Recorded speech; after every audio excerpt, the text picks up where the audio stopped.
Christmas Eve, 1883.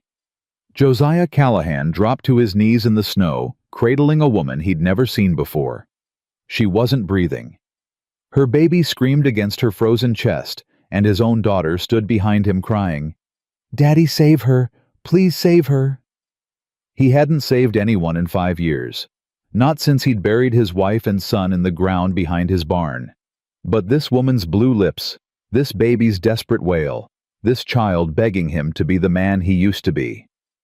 Before you hear what happened next, I invite you to subscribe to my channel and follow this story to the very end. Comment below with your city, so I can see how far this tale travels. Now, let me tell you about the night everything changed. December 24th, 1883, Wyoming Territory. Josiah Callahan hadn't celebrated Christmas in 5 years. Not since Clara and little Thomas were buried on the hill behind his ranch, their graves marked by wooden crosses he'd carved himself. He kept the curtains drawn, the decorations packed away, and his heart locked up tighter than his medicine bag. His daughter Emma, just turned 7, had stopped asking about Christmas trees 2 years ago. She'd learned that some wounds don't heal with time, they just go quiet. That evening, Josiah sat by the fire cleaning his rifle while Emma played with her cornhusk doll on the rug. Outside, the worst blizzard in a decade howled against the cabin walls. Wind screamed through the cracks. Snow piled against the windows until they went dark. "Daddy?" "Yeah, sweetheart? Do you think Santa can fly through storms like this?" Josiah's hands paused on the rifle barrel. "Reckon Santa's got good sense to stay home tonight." Emma nodded slowly, like she'd expected that answer. She went back to her doll, humming something that might have been a carol once. That's when Josiah heard it. A sound that didn't belong. Something underneath the wind. He set down his rifle and listened. There it was again. Faint. Desperate. A baby crying. He was on his feet before he knew he'd moved. "Emma, stay here." "Daddy, what?" "Stay here." He grabbed his coat and threw open the door. The cold hit him like a fist. Snow drove sideways, blinding him. He couldn't see past the porch rail, but he could hear that baby screaming. Josiah pushed into the storm, one arm raised against the wind. He followed the sound, stumbling through drifts that came up past his knees. The snow soaked through his trousers in seconds. His fingers went numb before he'd taken 10 steps. Then he saw her. A woman collapsed face down in the snow, not 20 feet from his barn. She wasn't moving. But the bundle pressed against her chest was moving, writhing, screaming with everything it had. Josiah ran. He dropped to his knees beside her, turned her over. Young woman, maybe 25, lips already blue skin, white as the snow surrounding her. Her arms were locked around the baby like rigor mortis had already set in, but it hadn't. She was still alive. Barely. Ma'am, can you hear me?" Nothing. The baby's screams grew weaker. That was worse. Josiah knew what weak cries meant in cold like this. He scooped them both up, the woman lighter than she should have been, the baby hot with fever even through frozen blankets. He carried them back through the storm, kicked open his cabin door, and laid them on the floor by the fire. "Daddy!" Emma scrambled back, eyes huge. "Who is that?" "Don't know! Get me blankets! All of them! Now!" Emma ran. Josiah worked fast, stripping the frozen clothes off the woman, wrapping her in quilts, rubbing her hands and feet to get the blood moving. She moaned once, a sound so faint he almost missed it. "That's it," he muttered. "Come on back now. Come on." The baby was worse. A little girl, maybe 4 months old, burning up with fever. Her cry had faded to a whimper. Josiah's hands shook as he unwrapped her.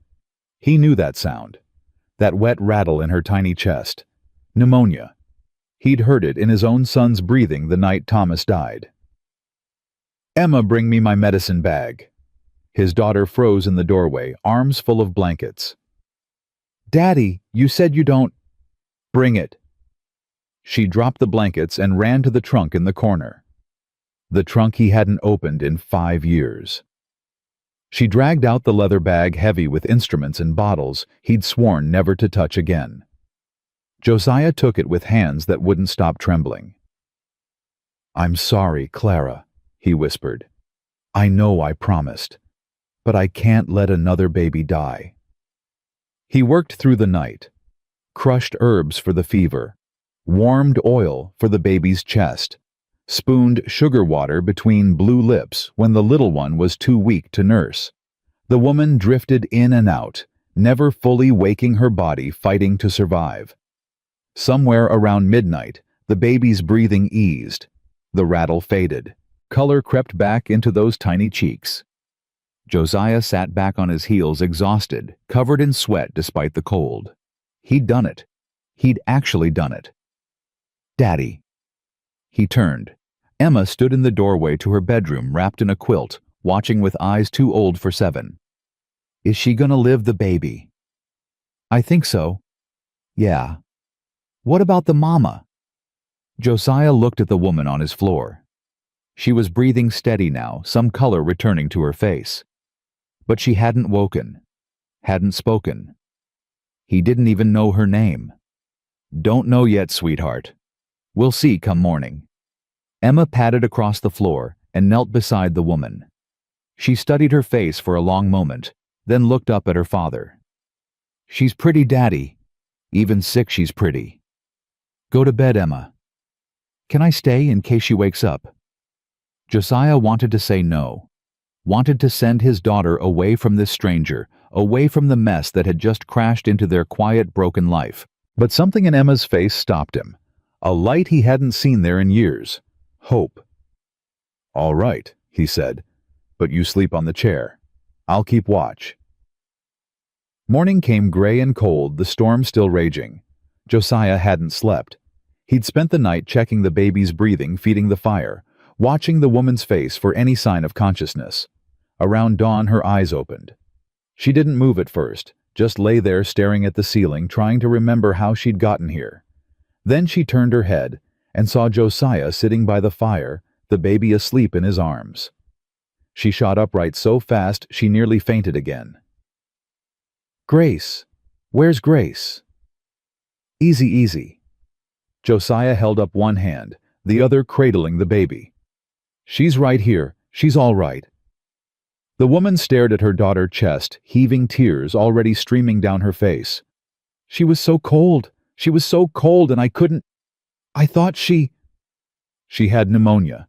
Fever's broke now. She's gonna be fine." The woman's mouth opened closed. She looked at Josiah like she was seeing him for the first time. "You saved her." "Did what I could." "You're a doctor." "Was. Long time ago." She pressed both hands to her face and sobbed. Deep, wrenching sobs that shook her whole body. Emma woke up in the chair, startled, and looked at her father with worried eyes. Josiah didn't know what to do. He hadn't comforted a crying woman since Clara died, hadn't touched anyone except Emma in 5 years. But he couldn't just sit there. He crossed the room and placed the sleeping baby in her mother's arms. The woman clutched her daughter to her chest, crying harder now, but differently. Relief instead of despair. "Thank you," she gasped between sobs. "Thank you. Thank you." "What's your name, ma'am?" She looked up at him, face wet, eyes red. "Abigail. Abigail Weston. And this is Grace. She's all I have left in this world." "I'm Josiah Callahan.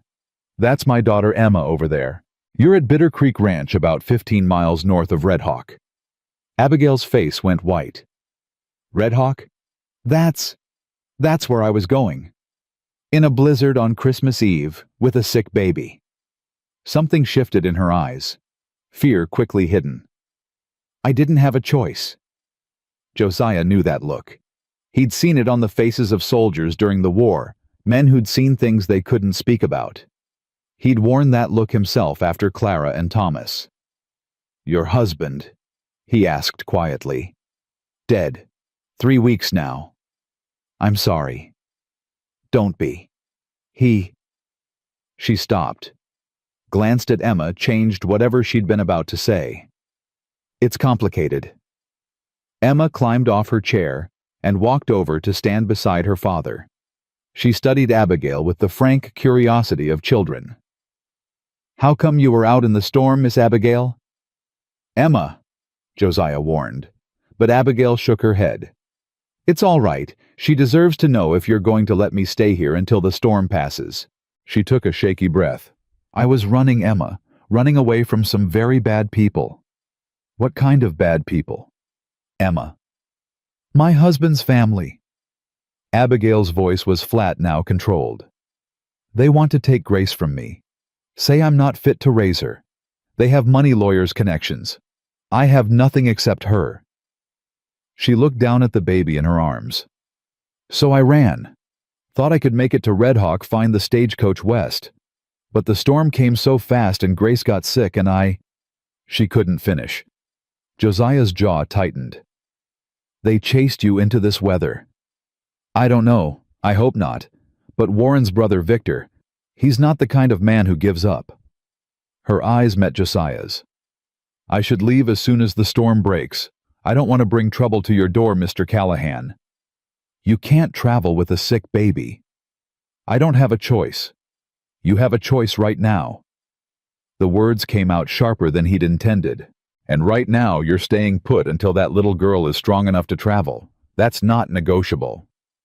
Abigail blinked at him, surprise flickering across her exhausted face. Emma tugged on Josiah's sleeve. Daddy, can she stay for Christmas? Please? Emma. She doesn't have anywhere to go. And it's Christmas. Mama always said we should help people at Christmas. Josiah felt his chest constrict. Clara had said that. Every year she'd made him deliver food baskets to the poor families in town, even when they'd had barely enough for themselves. It's Christmas, Joe, she'd say. Time for miracles. He looked at this woman, this stranger holding her sick baby on his floor. Looked at his daughter, eyes bright with something he'd thought was gone forever. She can stay, he said gruffly. Until the storm passes and the baby's well. Then we'll figure out what comes next. Emma threw her arms around his waist. Thank you, Daddy. Abigail's eyes filled with tears again. Mr. Callahan, I don't know how to... Don't thank me yet. This storm could last days. And if those people you're running from show up at my door... He let the sentence hang. You'd turn me over to them. Josiah thought about his quiet life, his empty ranch, his dead heart that had finally started beating again last night when he'd held that sick baby and fought to save her. No, ma'am, he said slowly. Reckon I wouldn't. The storm raged for 2 more days. Josiah fell into a rhythm. Check the baby, feed the fire, make sure Abigail ate something. Try not to notice how her smile made the cabin feel warmer. Try not to see how Emma followed her around like a lost puppy starving for the kind of attention only a mother could give. On the 2nd day, Abigail was strong enough to help with chores. She insisted despite Josiah's protests. I won't be a burden, she said, chin lifted in that stubborn way he was starting to recognize. I can cook, clean, mend clothes. I may not have much, but I have hands and I know how to use them. She proved it. That night, for the first time in 5 years, Josiah sat down to a meal he hadn't cooked himself. Simple fare venison stew with root vegetables, but seasoned with something he couldn't identify.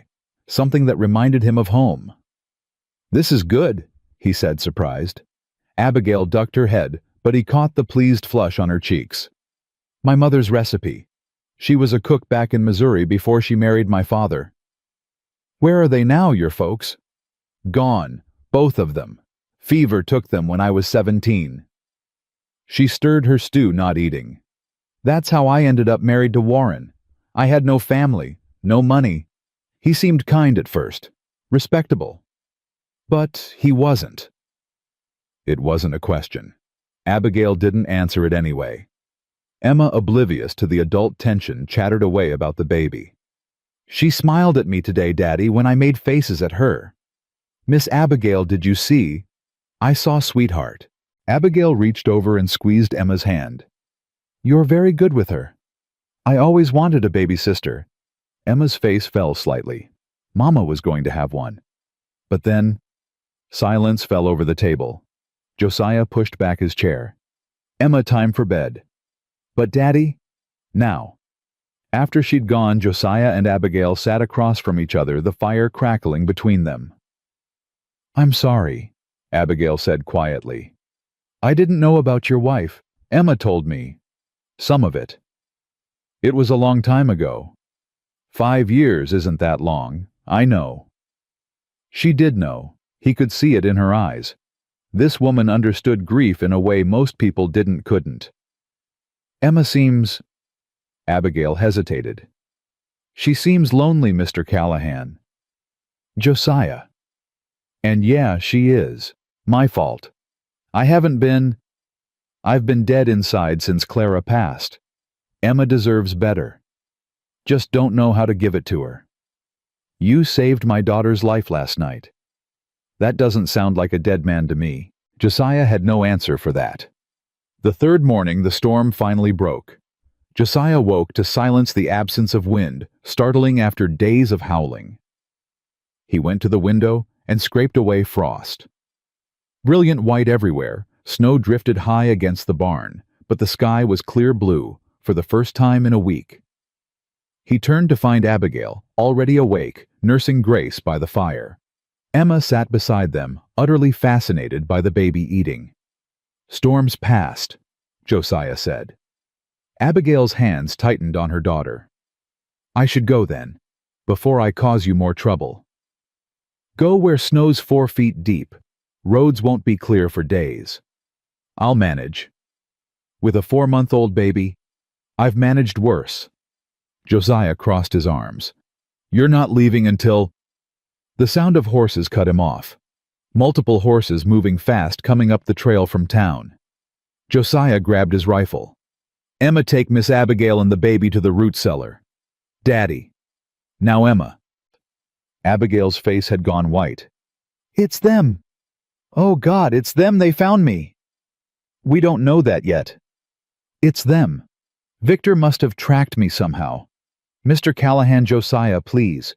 You have to understand, they'll take her. They'll take Grace and I'll never see her again. They have the law on their side. They have everything on their side. Then we'll find something they don't have." Josiah checked his rifle, made sure it was loaded. "Get to that cellar. Don't come out till I say it's safe." Abigail grabbed his arm. "They'll hurt you. Victor doesn't care about anything except getting what he wants. He'll kill you if you stand in his way." "Then he better bring more men." "Daddy?" Emma's voice was small, but steady. "Don't let them take the baby, please." Josiah looked at his daughter, then at this woman and her child who had crashed into his life 3 days ago. "Nobody's taking anyone," he said. "Not from my home. Not today." He walked to the door and stepped out onto the porch.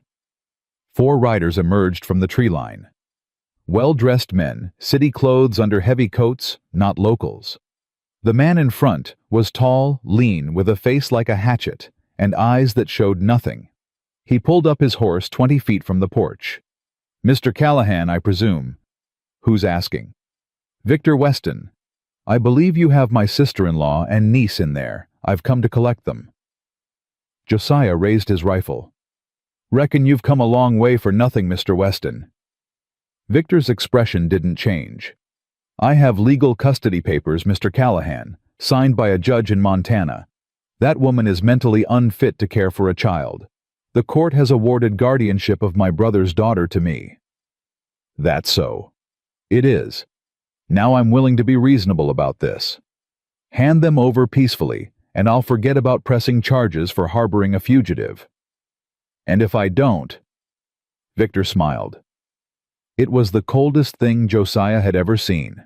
"Then things become complicated." Josiah tightened his grip on the rifle. "Mister, I've seen complicated. I spent 3 years patching up boys in a war that killed 500,000 men. I've buried my wife and my son in the ground behind this barn. I've got nothing left to lose and plenty of ammunition." He stepped forward, rifle steady. "So you go back and tell whatever judge signed those papers that he can come up here himself if he wants these children. But you and your boys, you're leaving, now, or the only thing you'll be collecting is lead." Victor's smile faded. For the first time, something flickered in those dead eyes. Calculation. He looked at the rifle, looked at Josiah's face, looked at the cabin behind him. "This isn't over," he said quietly. "Then come back with an army. But today you ride away." Victor held his gaze for a long moment. Then he wheeled his horse around. "You've made a powerful enemy, Mr. Callahan," he called over his shoulder. "I always get what I want, always." Josiah watched them ride away until they disappeared into the snow-covered trees. Then his legs gave out, and he sat down hard on the porch steps, rifle across his knees, hands shaking with adrenaline. Behind him, the cabin door opened. "Josiah?" Abigail's voice was barely a whisper. Are they gone?" "For now." She came out onto the porch, Grace in her arms, Emma trailing behind. She sat down beside him close enough that their shoulders almost touched. "Why?" she asked. "Why would you do that for us? You don't even know me." Josiah looked at his daughter standing in the doorway, with hope burning bright in her eyes. "Because my wife used to say Christmas is the time for miracles," he said quietly. "And maybe this year I finally believe her." Victor Weston's horses had barely disappeared beyond the tree line when Josiah felt the weight of what he'd done settle onto his shoulders. He'd just pointed a rifle at a man with lawyer's money and legal papers signed by a judge. A man who'd promised to come back. "We need to move," Josiah said, pushing himself up from the porch steps. "Get inside. Pack whatever food you can carry." Abigail grabbed his arm. "Move where you said yourself the roads are buried." "Not all of them. There's a back trail through the pines. Leads to Martha Redbird's boarding house in town. She's good people. She'll hide you until we can figure out what to do." "And you?" "I'll stay here. Draw them off if they come back." "No." Abigail's grip tightened. "Josiah, no. You've already done too much. I won't let you. This isn't about letting Ma'am. This is about keeping you and that baby alive." Emma appeared in the doorway, her small face tight with fear. "Daddy, are those bad men coming back?" Josiah knelt down to meet his daughter's eyes. "I don't know, sweetheart, but I need you to be brave for me. Can you do that?" Emma nodded slowly. Then she looked at Abigail at Grace sleeping against her mother's chest, and something hardened in her 7-year-old face. "I can be brave, Daddy, but I don't want Miss Abigail to leave." "Emma." "She makes you smile. You haven't smiled in forever, and she makes you smile."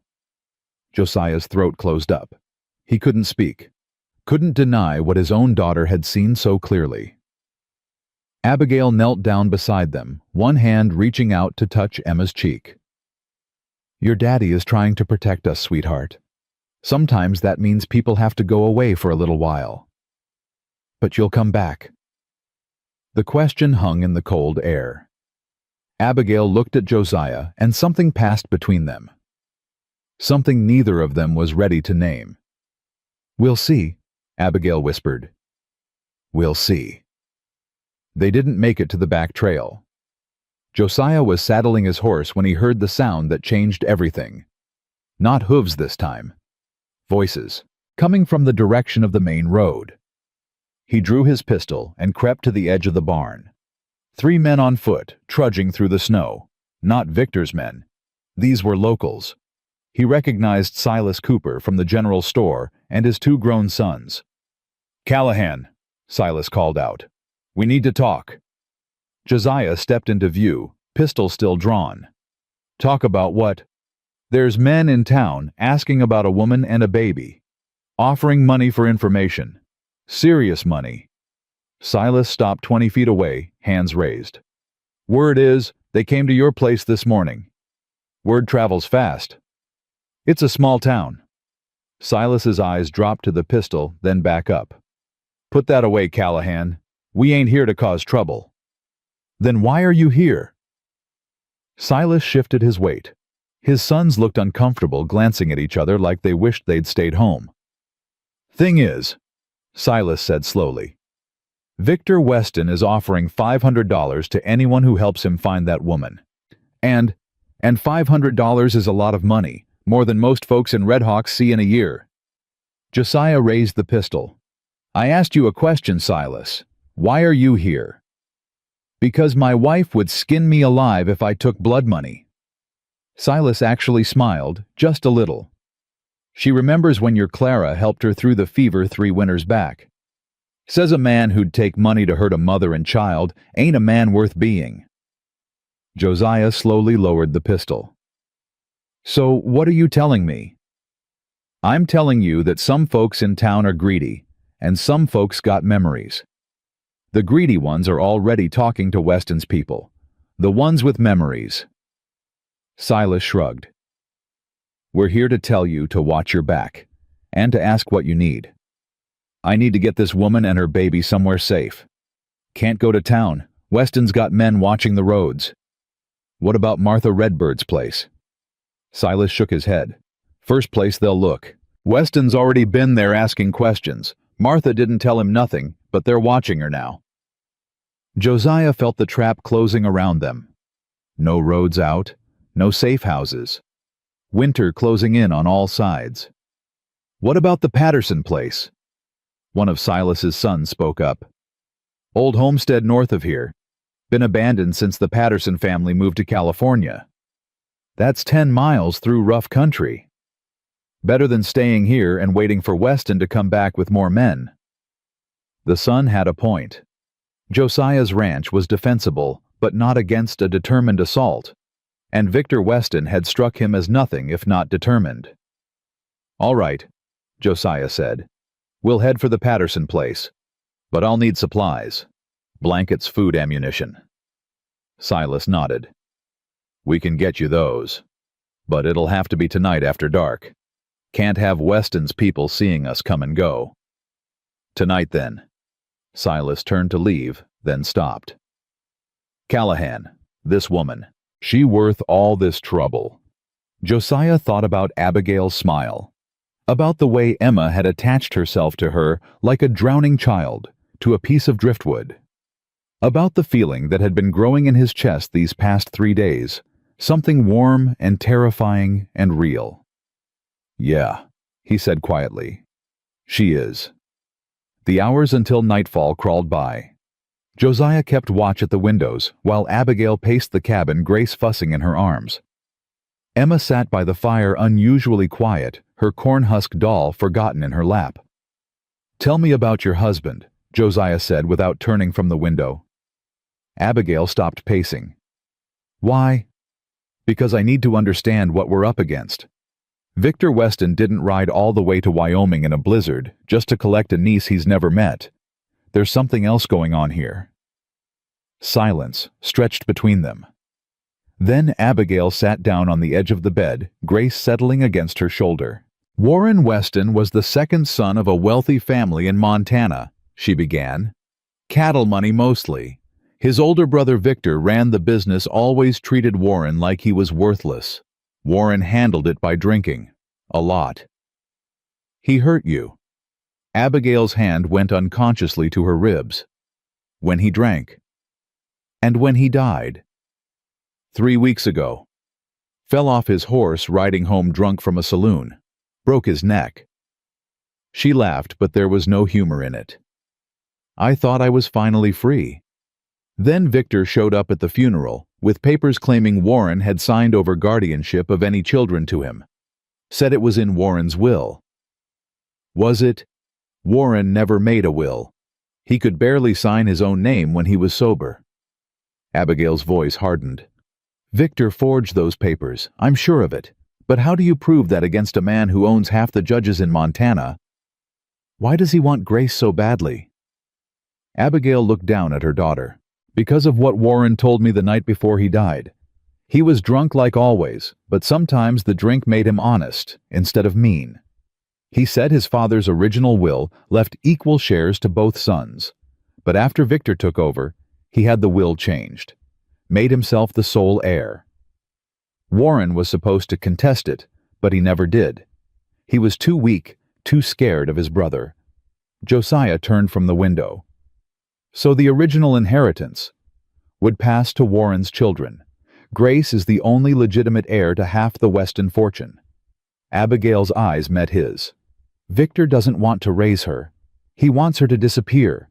And once she does, there's no one left to challenge his claim. The truth of it settled into Josiah's gut like a stone.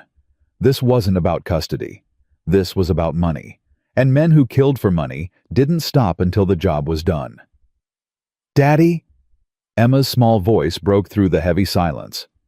She was standing now, the doll clutched to her chest. "Yeah, sweetheart? Is the bad man going to hurt the baby?"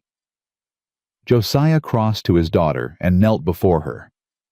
"No, nobody's going to hurt Grace, or Miss Abigail, or you. I promise." "How do you know?" "Because I won't let them." Emma studied his face with those two old eyes. "Mama used to say promises were sacred, that you should never make one you can't keep." "Your mama was right. Can you keep this one?" Josiah pulled his daughter into his arms, held her tight, felt her small heart beating against his chest. "I'm going to try, Emma. I'm going to try with everything I have." Night fell hard and fast, the temperature dropping until frost formed on the inside of the windows.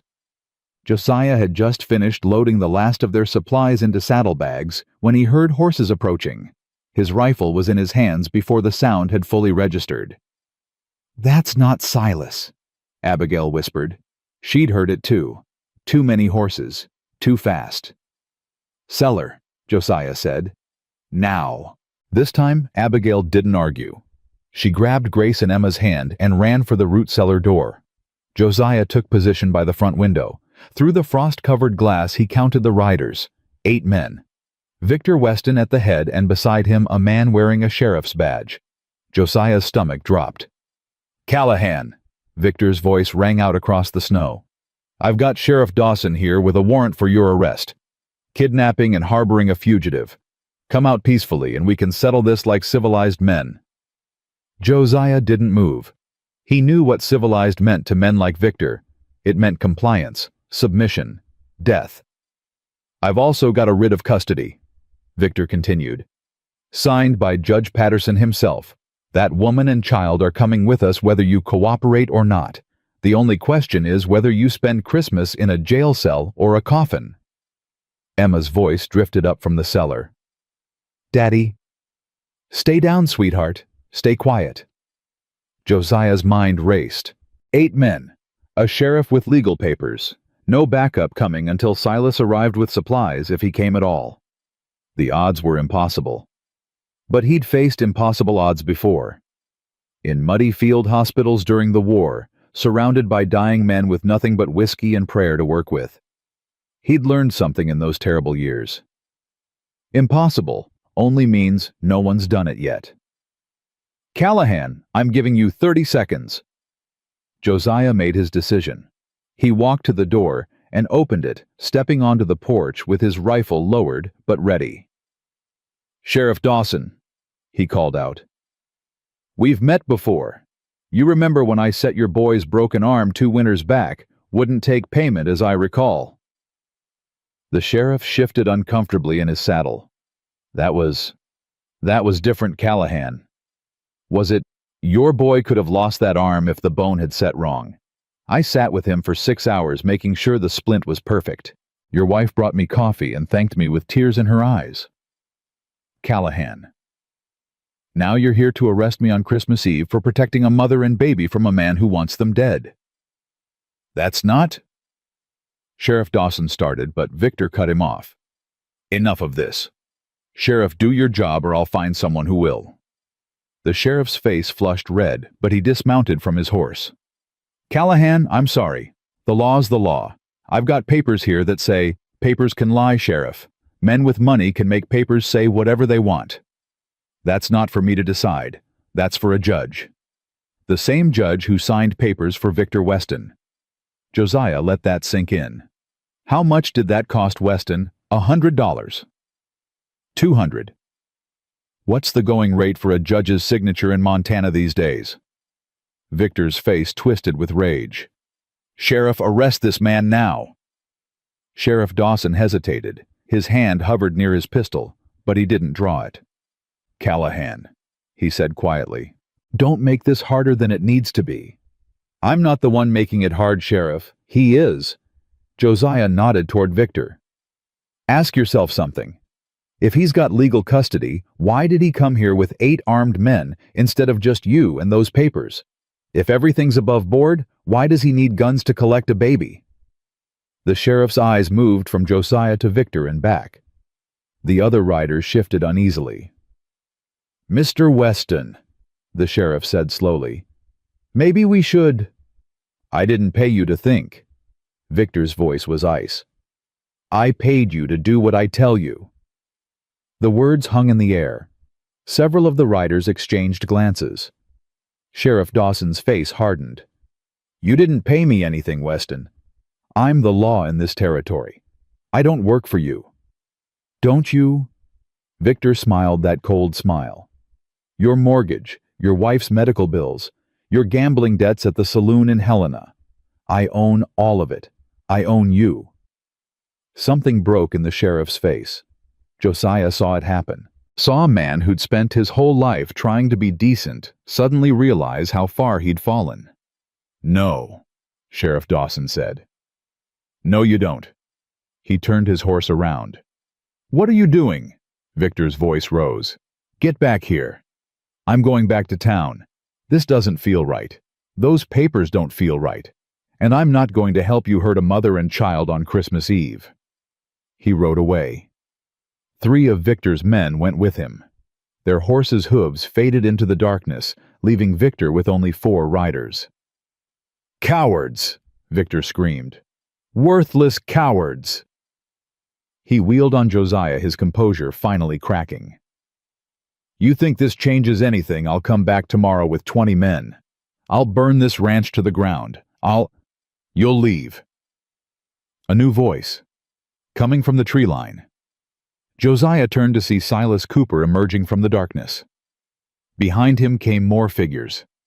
5, 10, 15 townspeople, armed with rifles and shotguns, spreading out in a line between Victor and the cabin. "Evening, Mr. Weston?" Silas's voice was pleasant, but his rifle wasn't. "Seems like you've overstayed your welcome in our town." Victor's face contorted. "You can't do this. I have rights. I have legal—" "You have a horse and a trail back to Montana." Silas raised his rifle. "I suggest you use both. Now." For a long moment, nobody moved. Victor's remaining men looked at the townspeople, counted the guns, calculated the odds. One by one, they turned their horses toward the road.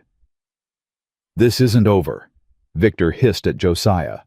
"I'll be back, with an army. With federal marshals, with nothing." Silas stepped forward. "Because while you've been waving your papers around, I've been sending telegrams to Helena. Turns out Judge Patterson is real interested in hearing about forged documents bearing his signature. Seems he never signed any custody papers for a Victor Weston." Victor's face went white.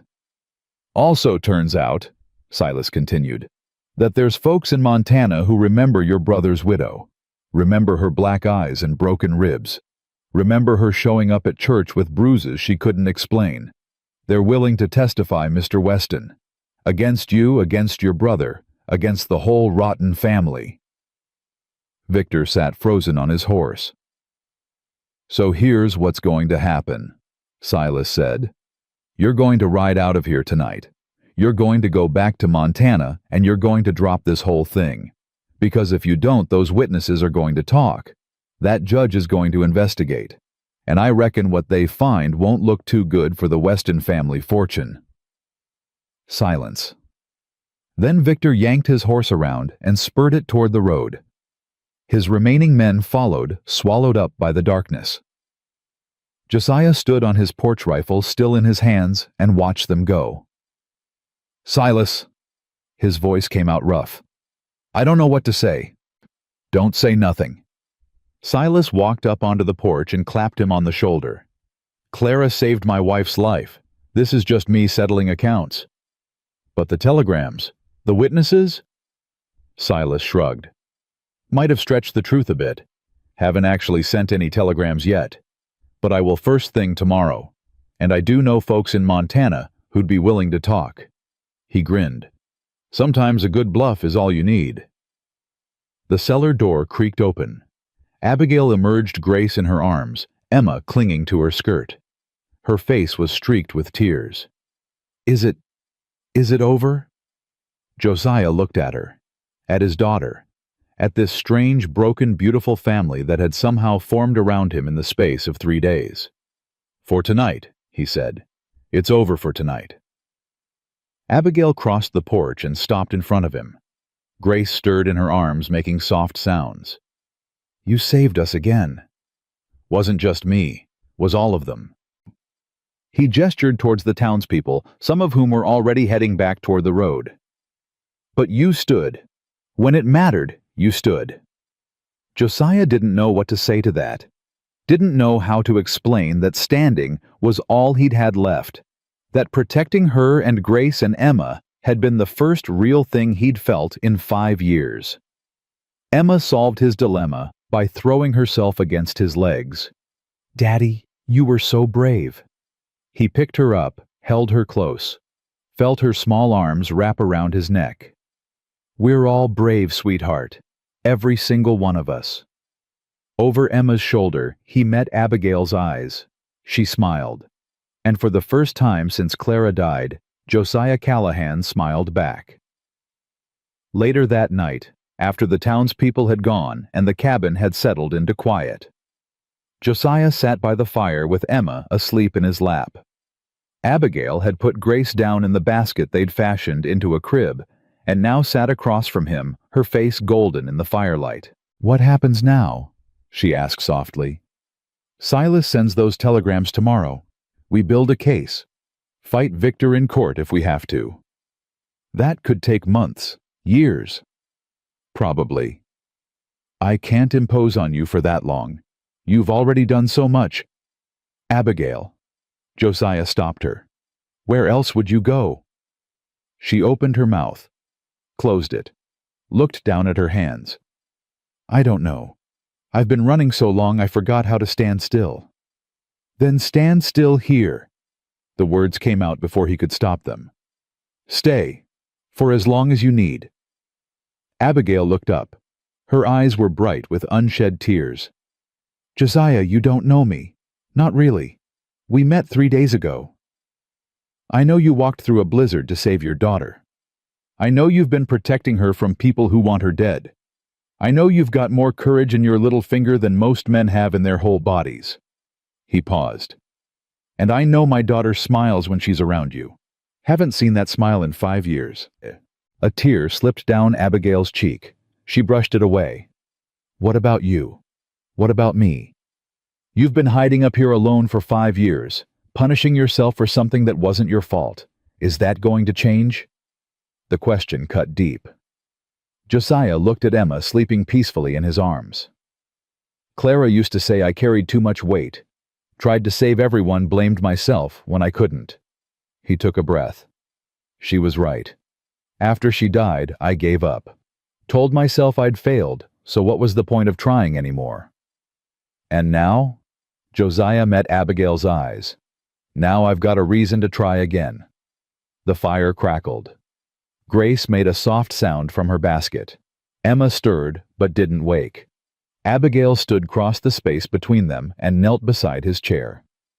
"Then we'll try together," she said. "Whatever comes next, we face it together." She took his free hand in hers. Josiah looked at their intertwined fingers, her small hand in his rough, calloused one. Two broken people holding on to each other in the darkness. Together, he agreed. Outside the Christmas Eve, stars burned cold and bright above the snow-covered ranch. And somewhere in the distance, church bells began to ring, calling the faithful to midnight mass. But Josiah didn't need a church tonight. He'd already found something to believe in. Christmas morning dawned quiet and cold. Josiah woke to find Emma already up sitting cross-legged by the fire with Grace in her lap. The baby was cooing, reaching for Emma's braids, and Emma was giggling in a way Josiah hadn't heard in years. Abigail stood at the stove stirring something that smelled like heaven. "Merry Christmas," she said softly when she saw him watching. Josiah couldn't remember the last time anyone had wished him that. Couldn't remember the last time it had meant anything.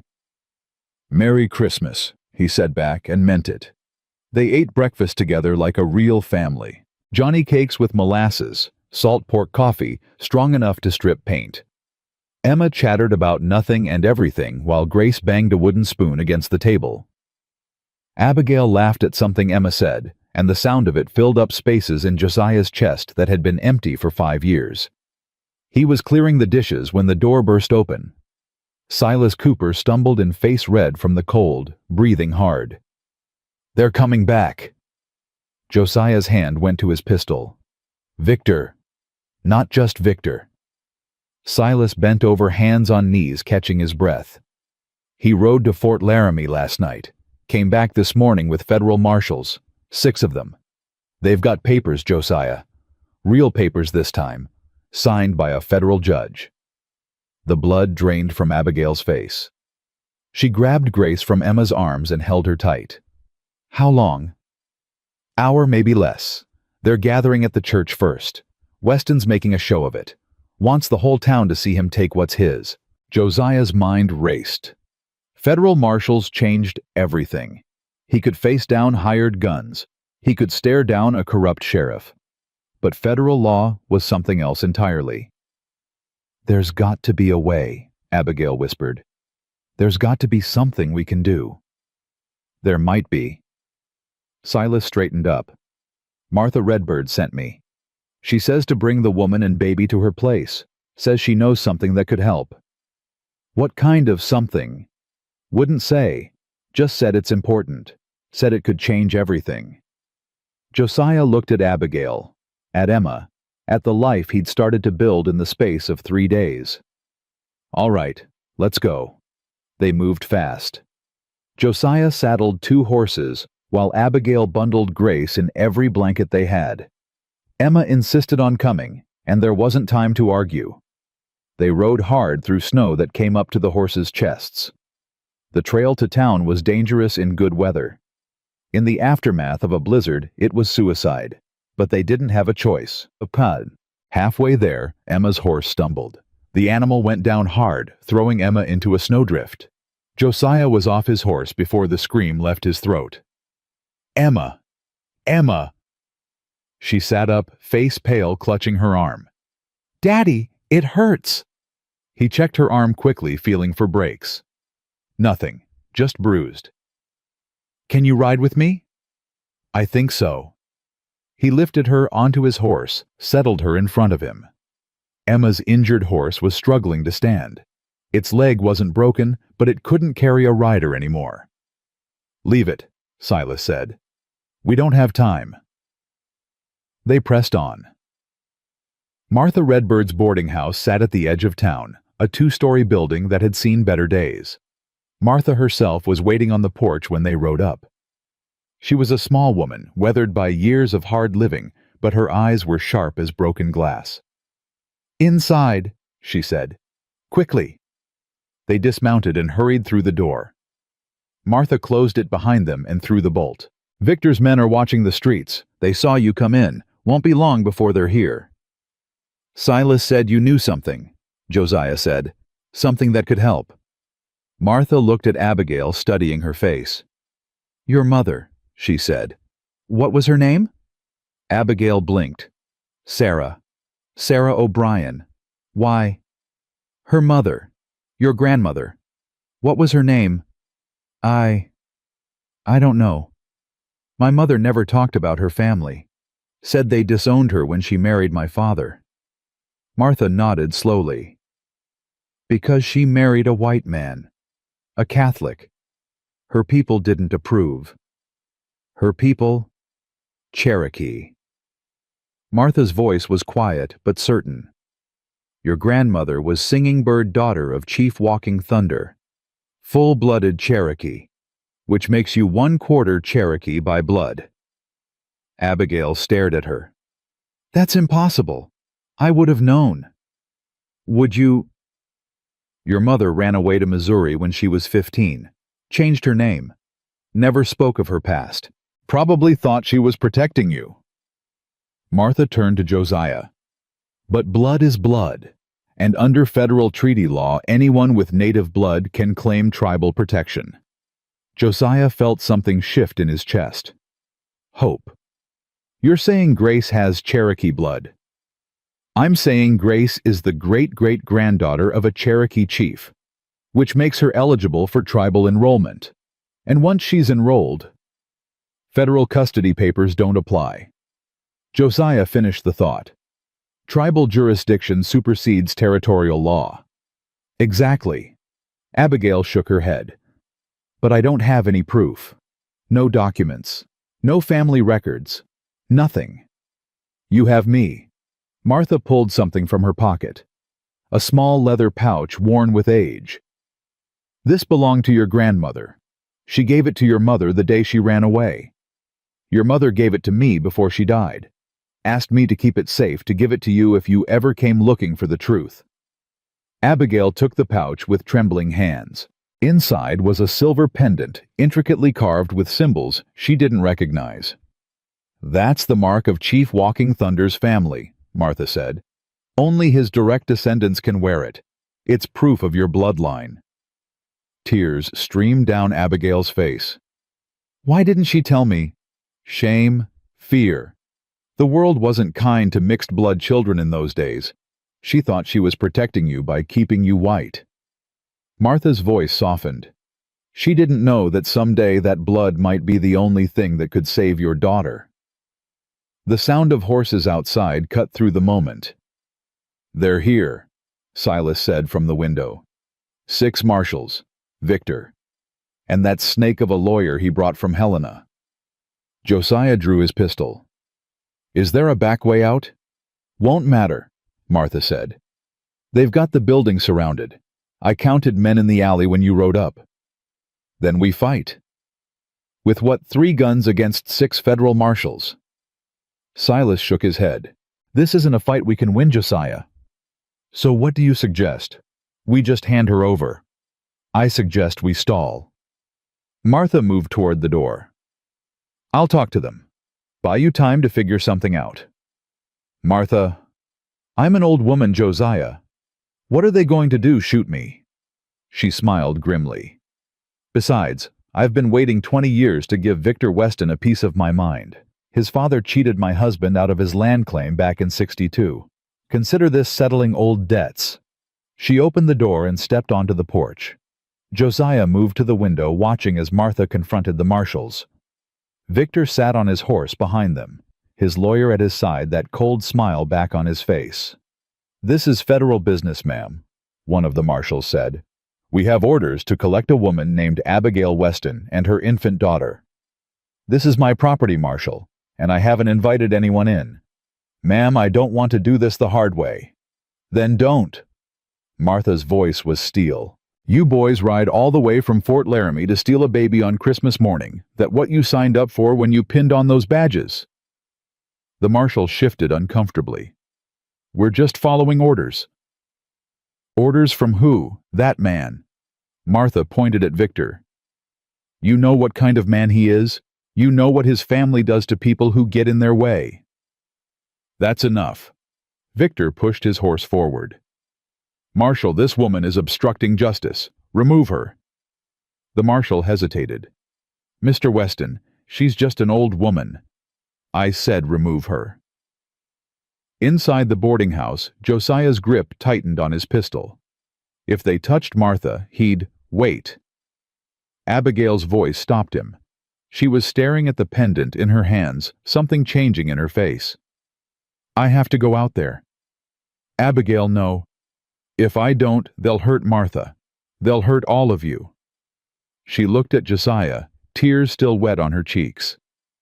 This pendant might prove my Cherokee blood, but it won't mean anything if the marshals take Grace before we can file for tribal enrollment. So what are you saying? I'm saying I need to buy more time, and the only way to do that is to make Victor think he's won. She handed Grace to Emma. Take care of her. Whatever happens, take care of her. Miss Abigail, Emma started. Promise me, Emma. Promise me you'll protect her like she's your own sister." Emma's small face hardened with determination. "I promise." Abigail kissed Grace's forehead, then turned to Josiah. "Don't do anything stupid," she said. "I'll come back. I swear I'll come back." Before he could stop her, she walked out the door. Josiah watched through the window as Abigail crossed the porch, hands raised in surrender. "I'm the one you want," she called out. "Leave these people alone." Victor's smile widened.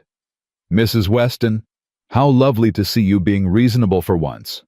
I'll go with you, peacefully, but only if you give me your word that no one here gets hurt. You're hardly in a position to negotiate.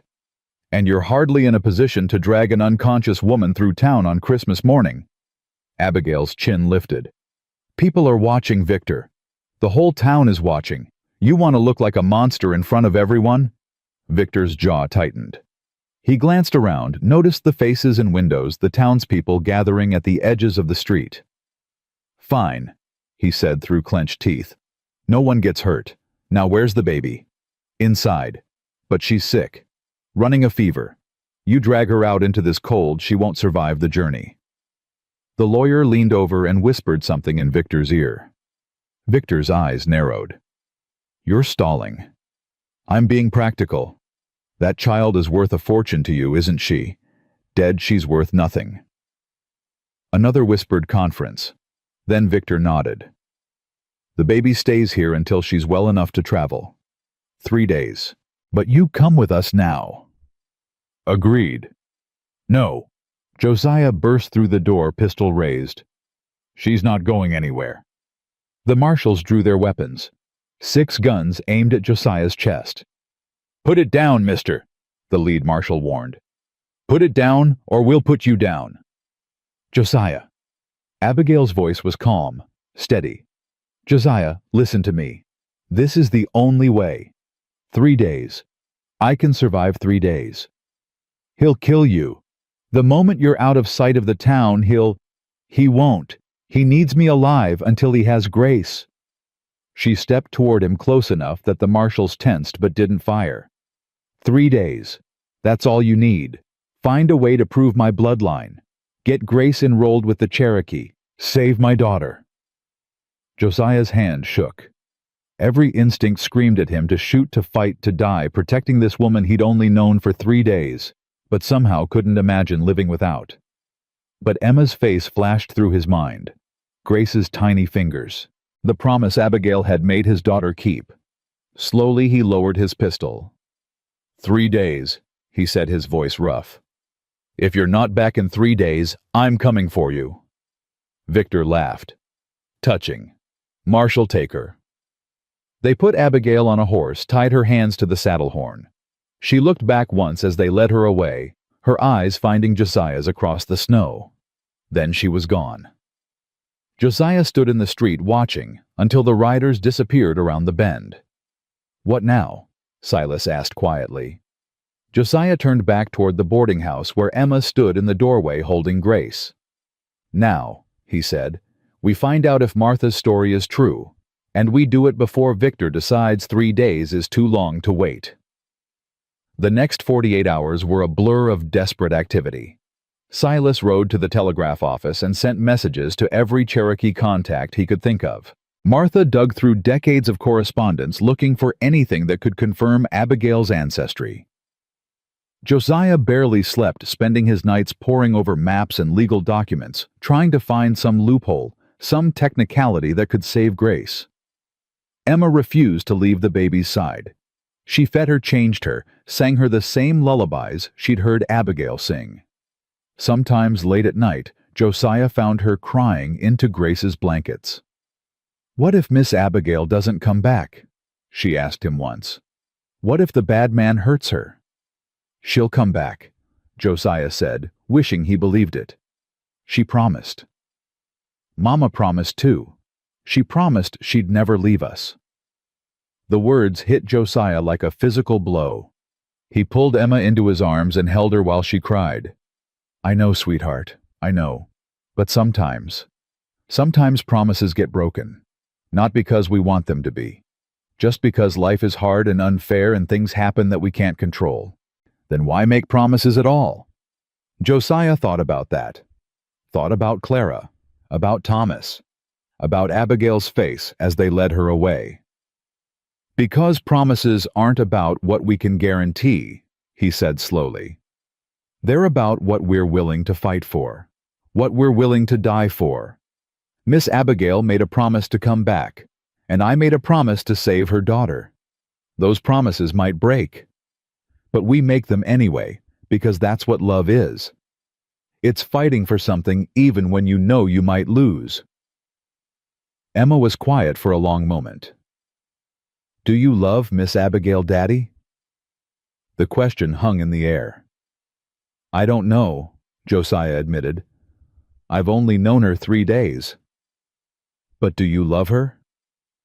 He looked at his daughter, saw the desperate hope in her eyes. The same hope he'd been trying to ignore in his own heart. Yeah, he said finally. I think maybe I do. On the morning of the 3rd day, a rider came. Not from Victor, from the Cherokee Nation. His name was Thomas Crow Feather, and he'd ridden 200 miles in 36 hours. He was tall, lean, with a face that looked carved from stone and eyes that missed nothing. I received your telegram, he said to Martha, about the girl claiming Cherokee blood. It's not just a claim. Martha showed him the pendant. This belonged to Singing Bird. I knew her before she died, knew her daughter too. Thomas Crow. Feather took the pendant, studied it carefully. Something shifted in his expression. Where did you get this? Singing Bird's daughter gave it to me 20 years ago, asked me to keep it safe for her child. Her child being Abigail O'Brien, now Abigail Weston, mother of the baby we're trying to protect. Thomas Crow Feather looked at Grace sleeping in Emma's arms. This pendant is authentic, he said slowly. I recognize the markings. My grandmother was Singing Bird's cousin. That would make this child my distant relation. Josiah felt hope surge in his chest. Then you can help us.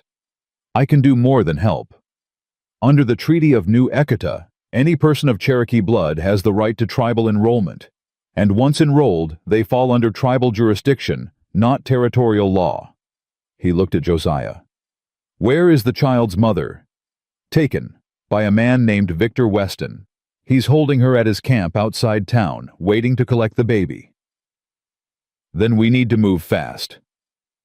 Thomas Crow Feather pulled a folded document from his saddlebag. This is a tribal enrollment certificate signed by the Cherokee Council. Once the child's name is on it, no federal marshal can touch her. What do we need? A witness to confirm bloodline, the pendant, and the child herself. He paused. But there's one problem. The enrollment must be witnessed by a tribal elder. I'm not old enough to qualify. Josiah's hope deflated. Then what do we do? There's an elder in the territory, Chief Joseph Black Wolf. He lives 3 hours north of here. Thomas Crow Feather met Josiah's eyes. If we ride now, we can be back before Victor comes for the child. 3 hours there, 3 hours back. That's 6 hours minimum. Then we'd better not waste time. Josiah turned to Silas. Can you hold this position? Keep Victor's men away until we get back. Silas nodded grimly. We'll hold. Just don't take too long. Josiah knelt before Emma. I have to go, sweetheart, but I'll be back. I promise. Emma's lip trembled. You said promises get broken sometimes. This one won't. He kissed her forehead. Take care of Grace. Don't let anyone take her. Can you do that? Emma straightened her small shoulders. I can do it, Daddy. That's my girl. He stood, looked at Grace one more time, then turned to Thomas Crow Feather. Let's ride. They pushed the horses hard, faster than was safe, faster than was smart. The trail north was treacherous, but Thomas Crow Feather knew every twist and turn. They didn't speak, didn't need to. Both men understood what was at stake. 2 hours into the ride, they heard gunfire behind them. Josiah pulled up his horse, heart pounding. "That came from town. We can't go back." Thomas Crowfeather's voice was tense, but certain. "If we don't get that enrollment, nothing else matters." "But Emma, Silas will protect her. He gave his word." The gunfire continued, distant but distinct. 3 shots. 4. Then silence. Josiah's hands shook on the reins. Every instinct screamed at him to turn back to protect his daughter, to Josiah. Thomas Crowfeather's voice cut through his panic. "Trust the people you left behind. Right now, the best thing you can do for your daughter is finish this."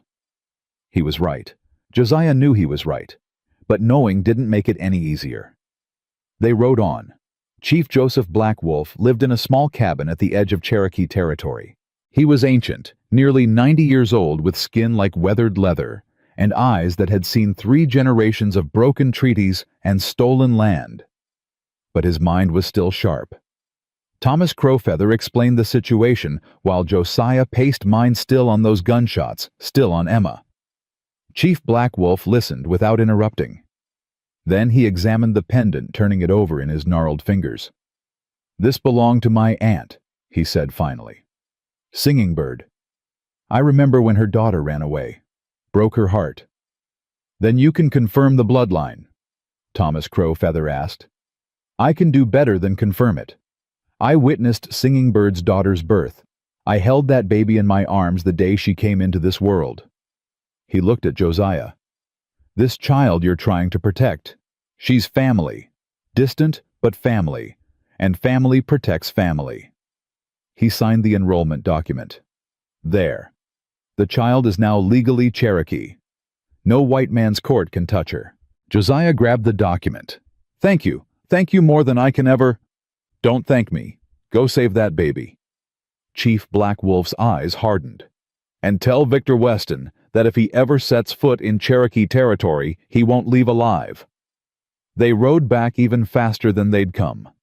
The smoke was visible from 5 miles out. Josiah's blood went cold. "No, no, no, no." They burst out of the tree line to find Martha Redbird's boarding house in flames. Townspeople ran everywhere, passing buckets, shouting orders. And in the middle of it all, Silas Cooper sat on the ground, blood streaming from a wound on his forehead. Josiah was off his horse before it stopped moving. "Emma. Where's Emma?" Silas looked up, dazed. "They took them. Victor's men. Set the fire as a distraction and took them." "Took who?" "Emma, Grace, both of them." Silas's voice cracked. "I tried to stop them, Josiah. I swear to God I tried." Josiah grabbed Silas by the collar. "Where? Where did they take them?" "Victor's camp, the old mill on the river. But Josiah—" He was already running for his horse. "Josiah, wait." Thomas Crowfeather caught his arm. "You can't go alone. They'll kill you." "Then I die, but I'm not leaving my daughter with that monster." 5 minutes. Give me 5 minutes to gather men." "I don't have 5 minutes." "You won't save anyone dead." Thomas Crowfeather's grip tightened. 5 minutes. Then we ride together." Josiah looked at the burning building, at the chaos around him. 5 minutes. He could give him 5 minutes. But if Emma was hurt, if Grace was harmed, 5 minutes wouldn't matter. Because Victor Weston would die. Tonight. Whatever it took. 5 minutes felt like 5 hours. Josiah stood with Thomas Crowfeather at the edge of the burning chaos, watching men gather. Silas had pulled himself together, blood still dripping down his face, but his rifle steady in his hands. 6 other townsmen joined them, faces grim, armed with whatever weapons they could find. "That's all we've got," Thomas Crowfeather said. 9 men against however many Victor has at that mill. It'll have to be enough. Josiah. Silas grabbed his shoulder. "There's something else you need to know. They didn't just take Emma and Grace, they took Abigail too." Josiah's blood stopped. "What?" "Victor brought her back to town an hour ago. Paraded her through the streets like a trophy. Then when the fire started, his men grabbed her along with the children. Silas's voice dropped. She fought like a wildcat, Josiah. Bit one of them clean through his hand. But there were too many. All three of them. Victor had all three of them. Josiah mounted his horse without another word. They rode hard for the old mill. The structure sat a mile outside town, abandoned since the lumber company went bust 3 years back. Perfect place for a man who didn't want witnesses. Thomas Crow Feather raised his hand, signaling a halt at the tree line. Guards, he said quietly. 2 at the entrance, probably more inside. Josiah counted. 2 guards, visible, rifles in hand. A third man walked the perimeter. Inside, the mill lamplight flickered through the broken windows. I count at least 8 horses, Silas murmured. Plus Victor makes 9. 9 against 9.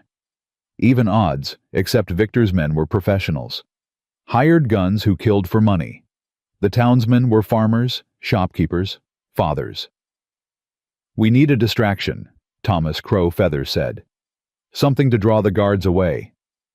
I'll do it. One of the townsmen stepped forward. Young kid, barely 20. I'm the fastest rider. I can lead them on a chase while you hit the mill.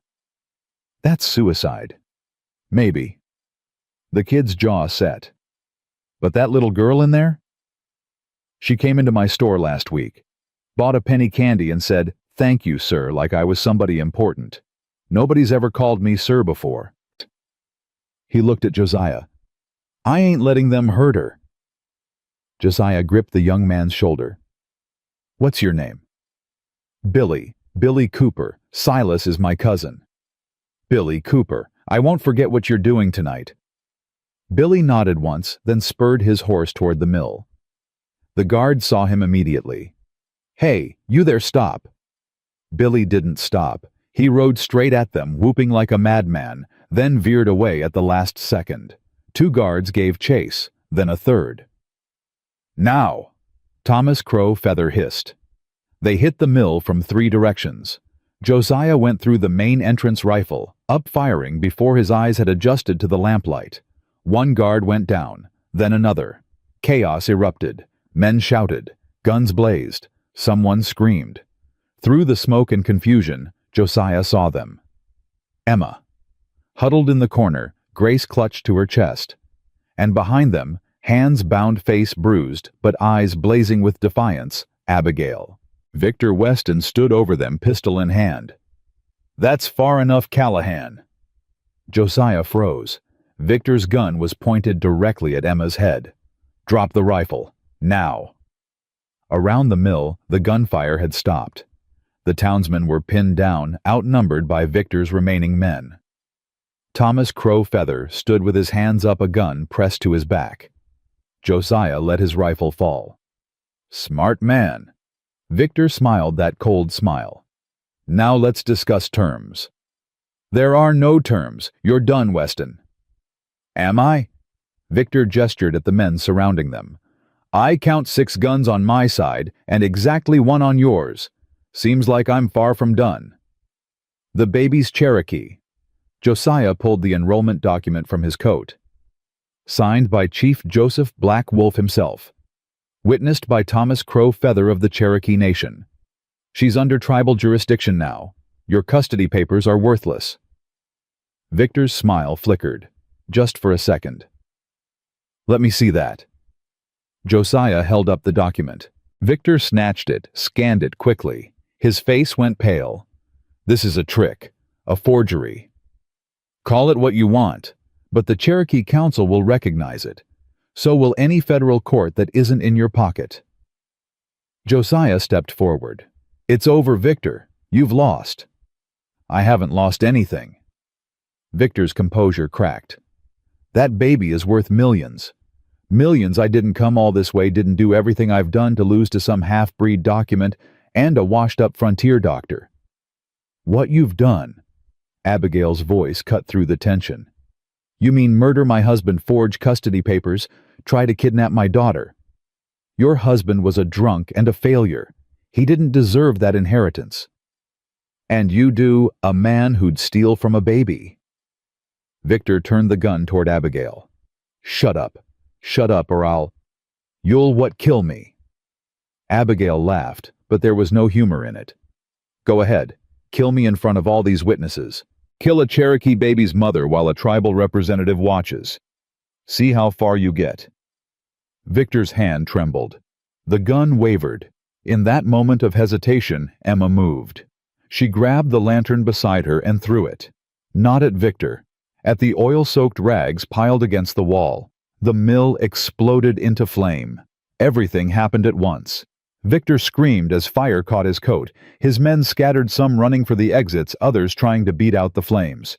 Thomas Crow Feather tackled the guard behind him. Josiah lunged for Emma. He scooped her up, Grace still in her arms, and ran for the back exit. Behind him he heard Abigail struggling with her bonds. "Josiah, I'm stuck!" He turned back. Abigail was tied to a support post, flames climbing the walls around her. "Take the children," she screamed. "Get them out! I'm not leaving you. You have to save them first." Josiah's heart tore in two directions. Emma was sobbing against his chest. Grace was wailing, and Abigail was surrounded by fire. "Emma?" He set his daughter down, pressed Grace into her arms. "Run. Run to the tree line and don't stop." "Daddy." "Run." Emma ran. Josiah turned back into the inferno. The heat was unbearable. Smoke choked his lungs. He couldn't see, couldn't breathe, could only push forward toward where he'd last seen Abigail. "Abigail. Here, I'm here." He found her by feel, grabbed the ropes binding her wrists. His fingers fumbled with the knots. Too tight. Too many. "Cut them." Abigail coughed. "Use your knife." He drew his blade, sawed through the ropes. One strand. Two. The fire roared closer. The final rope gave way. Josiah grabbed Abigail's hand and pulled her toward the exit. A burning beam crashed down in front of them. He shoved her sideways through a gap in the flames, felt fire lick at his back. Then they were outside. Cold air hit his scorched lungs like a blessing. He fell to his knees, coughing, retching. Abigail collapsed beside him. "The children," she gasped. "Where are the children?" "Daddy, Daddy." Emma's voice, coming from the tree line. Josiah looked up. His daughter stood at the edge of the trees, Grace still in her arms, safe. Alive. He started to rise, and Victor Weston stepped out of the burning mill behind him. The man was a nightmare. Half his face was burned, his clothes smoldered, but the gun in his hand was steady. "Nobody leaves." Victor said, his voice raw with pain and rage. "Nobody leaves until I get what's mine." Josiah put himself between Victor and Abigail. "It's over, Weston. Your men are gone. The mill's burning down. You've got nothing left." "I've got this gun, and I've got a bullet for everyone who crossed me." Victor raised the pistol. "Starting with you." Josiah braced for the shot. It never came. A rifle cracked from the tree line. Victor's body jerked. His gun fell from nerveless fingers. He looked down at the red bloom spreading across his chest, then back up at Josiah. "How?" he whispered. Then he fell face first into the snow and didn't move again. Josiah turned. Sheriff Dawson stood at the edge of the trees, rifle still raised, smoke curling from the barrel. Behind him stood a dozen townspeople, men and women, who'd finally found their courage. "I told you," Dawson said quietly. "I don't work for anyone." The aftermath was chaos. Men worked through the night to contain the fire. Victor's surviving men were rounded up and arrested. The federal marshals, when they finally arrived, took one look at the Cherokee enrollment documents and the dead body of Victor Weston and decided this was no longer their problem. "Tribal jurisdiction," the lead marshal muttered, shaking his head. "Can't argue with that." Josiah didn't care about jurisdictions or legalities. He cared about the three people huddled together by the fire Silas had built. Emma sat on Abigail's lap, both of them wrapped in blankets, Grace sleeping peacefully between them. When Josiah approached, Emma looked up at him with eyes that had seen too much. "Is the bad man really gone, Daddy?" "He's really gone, sweetheart. He's never coming back." Good. Emma's voice was fierce. He was mean, and I'm glad he's dead. Josiah didn't have the heart to tell her that was wrong. Maybe it was. Maybe killing was always wrong even when the person deserved it. But right now, with his family safe and the nightmare finally over, he couldn't find it in himself to argue. He sat down beside them. Abigail leaned her head against his shoulder. "You came back," she whispered. "I promised I would." "I know, but promises get broken sometimes. Not this one." He put his arm around her, drew them all close. "Not ever this one." They sat like that until dawn broke over the mountains. 3 days later, the town of Red Hawk held a funeral. Not for Victor Weston. His body had been shipped back to Montana to a family that would never know the full truth of what he'd done. No, this funeral was for Martha Redbird's boarding house, which had burned to the ground along with 20 years of memories. Martha herself stood at the front of the crowd, dry-eyed and dignified. "A building's just wood and nails," she said when people offered condolences. "What matters is the people inside it, and we all got out alive. That's what I'll remember." After the service, Josiah found himself standing beside Thomas Crow Feather. "What happens now?" Josiah asked. "With the enrollment, I mean. Grace is officially Cherokee. She has rights and protections that no one can take away. As for the rest..." Thomas Crow Feather shrugged. "That's up to you." "What do you mean?" "The Weston estate in Montana. With Victor dead and no other heirs, it all goes to Grace. The cattle, the land, the business. Everything." Thomas Crow Feather looked at him. "She's a very wealthy little girl, Josiah. She'll need someone to manage that wealth until she's old enough to do it herself." Josiah hadn't thought about that. Hadn't thought about anything beyond keeping them alive. "I don't know anything about running a cattle empire." "You don't have to. There are people who can help. What matters is that Grace has someone who loves her making decisions on her behalf. Someone who'll put her interests first." Thomas Crow. Feather smiled slightly. "I have a feeling you're that person." Before Josiah could respond, Emma ran up and grabbed his hand. "Daddy, Miss Abigail wants to talk to you. She says it's important." Josiah found Abigail standing alone at the edge of town looking out at the mountains. "Emma said you wanted to see me."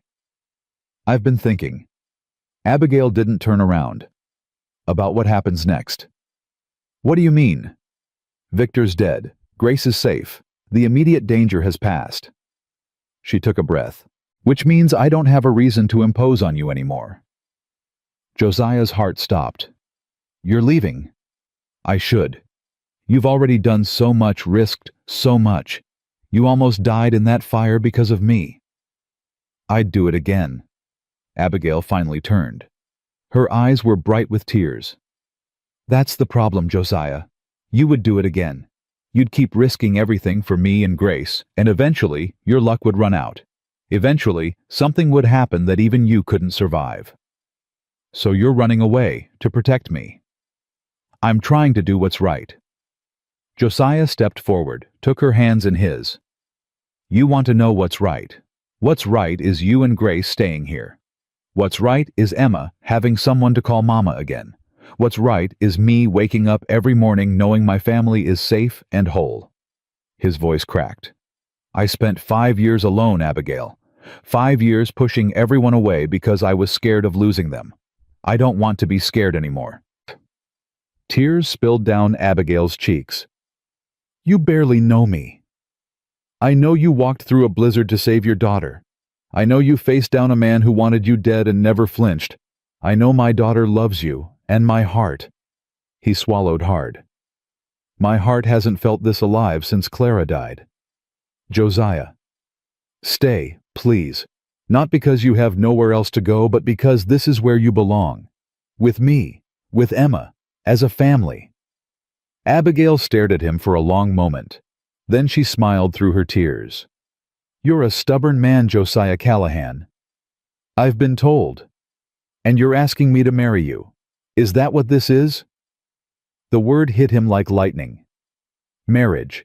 He hadn't said it, hadn't even consciously thought it, but now that she'd spoken it. "Yeah," he heard himself say. "I reckon I am." "You reckon?" "I'm asking, Abigail Weston, will you marry me?" She laughed, a sound full of joy and relief, and something that might have been love. "On one condition." "Name it." "You have to ask Emma first. If she says no, I won't do it." Josiah grinned. "I think I can handle that." He found Emma sitting on a fence post, watching Grace sleep in a basket beside her. "Sweetheart, I need to ask you something." "What, Daddy?" "How would you feel if Miss Abigail stayed with us? Not just for a little while, forever." Emma's eyes went wide. "Forever. Forever. She'd be your new mama, and Grace would be your sister." For a terrible moment, Josiah thought Emma would say no, thought the memory of Clara was too fresh, the wound too raw. Then Emma threw her arms around his neck. "Yes, yes, yes, yes. Can she really stay? Really, truly?" "If you're okay with it." "I'm okay with it, Daddy. I'm so okay with it."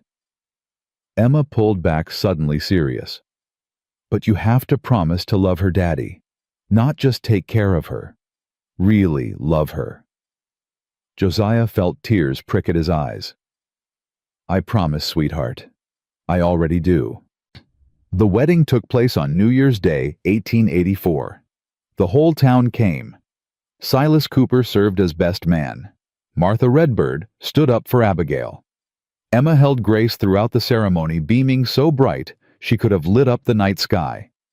Sheriff Dawson performed the ceremony, having been granted special authority by the territorial governor. When he pronounced them man and wife, Josiah kissed Abigail in front of everyone, and the town erupted in cheers.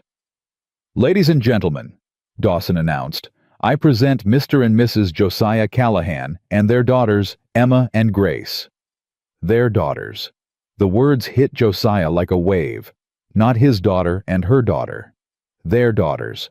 A family whole and complete. That night, after the celebrations had died down and the guests had gone home, Josiah stood on his porch, looking up at the stars. Abigail came to stand beside him, wrapped in one of Clara's old shawls. "What are you thinking about?" "Clara. Thomas." He paused. "Whether they'd approve." Abigail slipped her hand into his. "I think they would. I think anyone who loved you would want you to be happy." "I am happy. Happier than I thought I'd ever be again." "Good." She leaned against him. "Because I'm not going anywhere. You're stuck with me now." Inside the cabin, Emma started singing. A lullaby, the same one Abigail had taught her, the one Abigail's mother had sung to her as a child. Grace's fussy cries gradually quieted.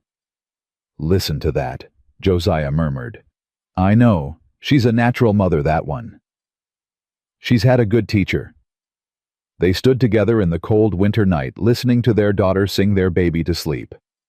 And for the first time in 5 years, Josiah Callahan felt like he was exactly where he was supposed to be.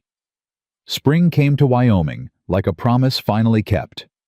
The snow melted from the mountains, rushing down in streams that turned the fields green. Wildflowers pushed through the mud. Birds returned from wherever birds go when winter comes.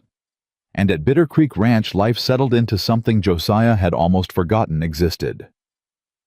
Peace. 3 months had passed since the wedding. 3 months of building a new normal. Emma helped Abigail with breakfast every morning, standing on a stool to reach the stove, learning to flip Johnny cakes without burning them. Grace had started crawling, getting into everything, keeping both women running after her. And Josiah had started practicing medicine again. Not officially. Not with a sign on his door or patients lined up outside. But word had spread about what he'd done for Grace that first night, and people started coming. A rancher with a broken arm. A pregnant woman worried about her baby. A child with a fever that wouldn't break. He helped them all. "You should open a proper practice," Abigail said one evening, watching him clean his instruments. "This town needs a real doctor." "I'm not a real doctor anymore." You saved my daughter's life. You saved mine. You've helped a dozen people in the last month alone. She touched his face. What would you call that if not a doctor? Josiah didn't have an answer. That night he dreamed of Clara. She stood in their old kitchen, the one from before, young and beautiful and whole. She was smiling at him. Joe, she said, using the name only she had ever called him. It's okay. What's okay? All of it. The new wife, the new daughter, being happy again. Her smile widened. That's what I wanted for you. That's what I always wanted. I miss you. I know. And that's okay too.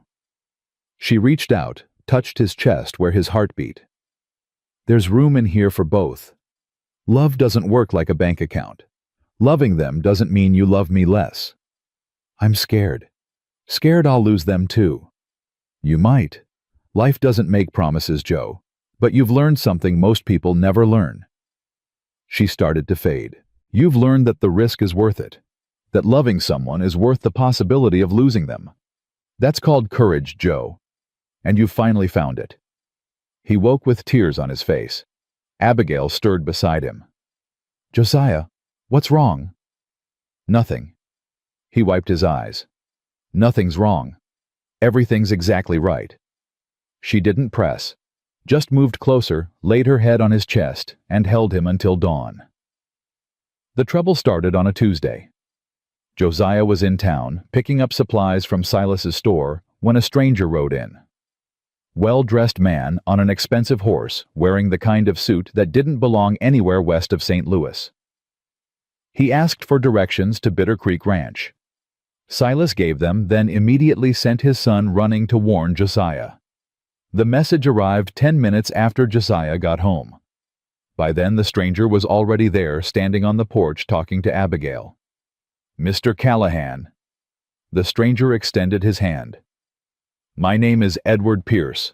I'm an attorney from Helena. Josiah didn't shake. We've had enough lawyers around here to last a lifetime.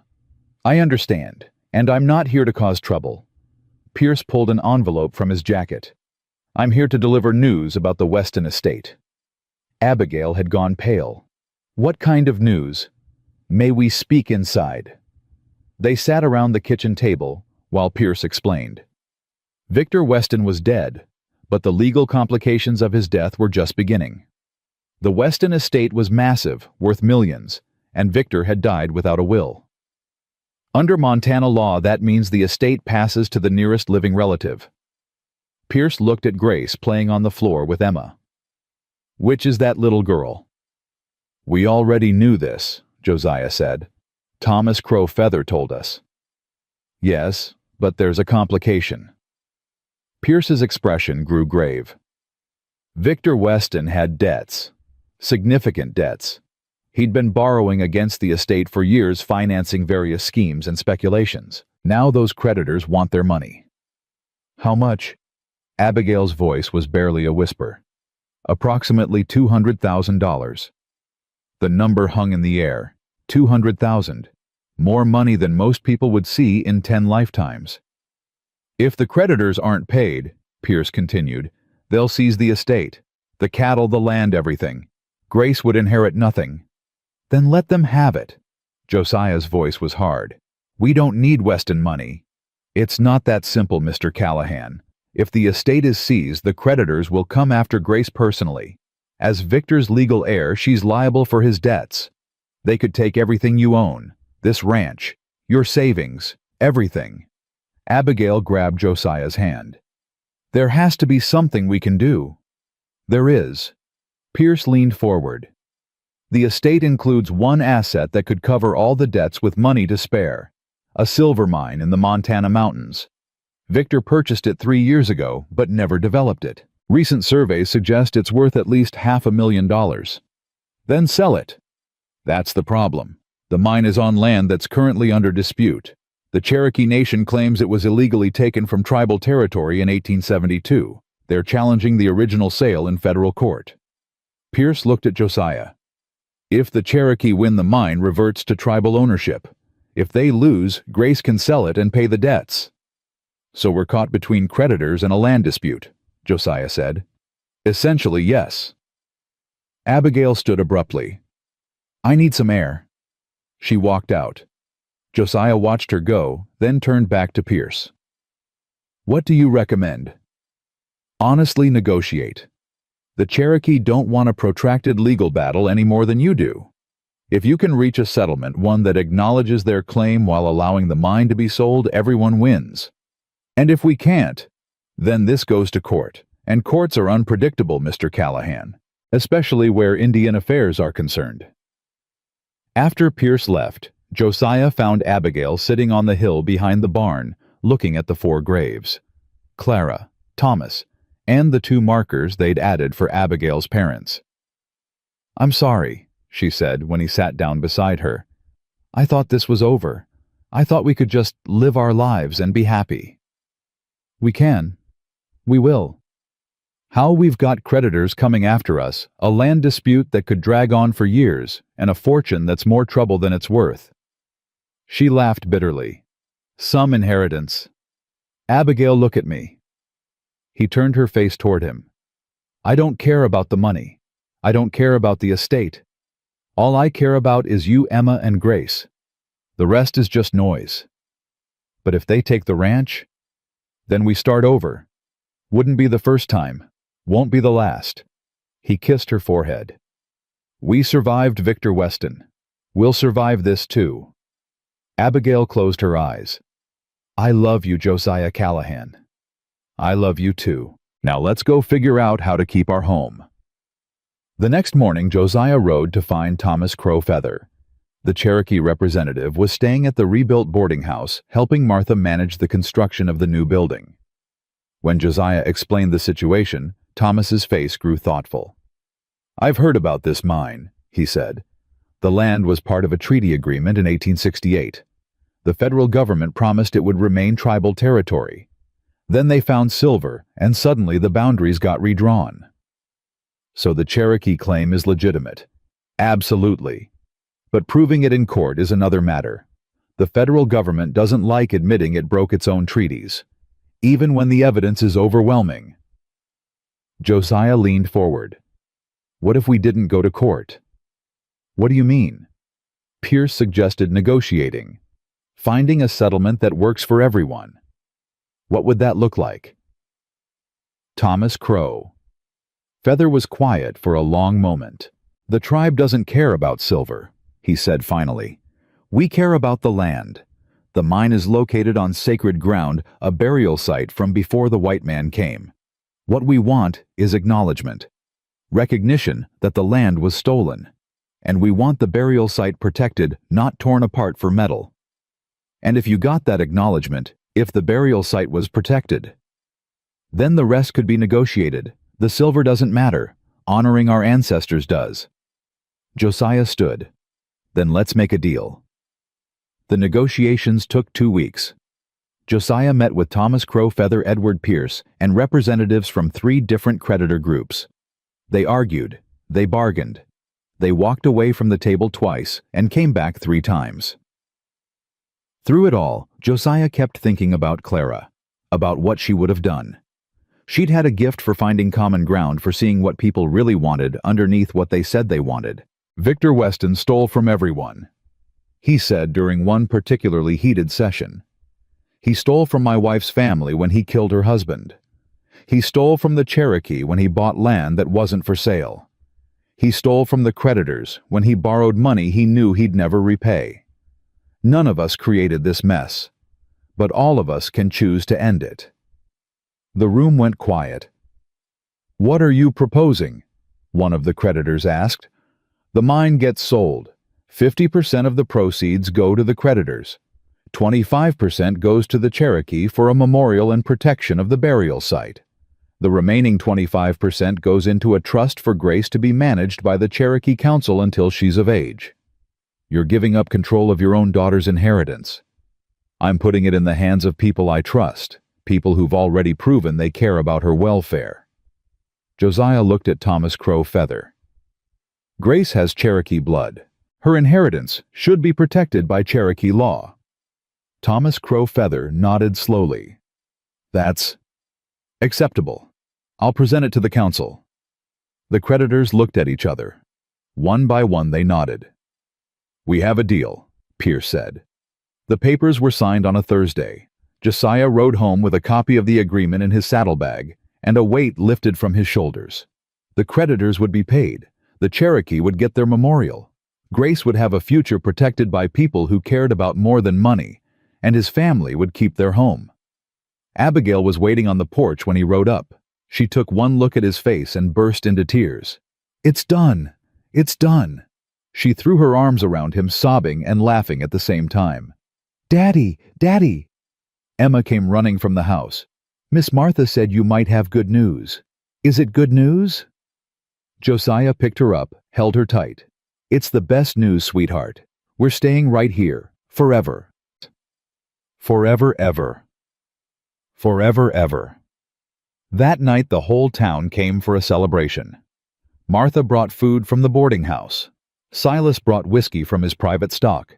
Sheriff Dawson brought his fiddle and played songs that got everyone dancing. Josiah stood at the edge of it all, watching his neighbors celebrate, watching his wife laugh with Martha, watching Emma teach Grace to clap along with the music. Thomas Crow Feather appeared beside him. You did a good thing, Thomas said.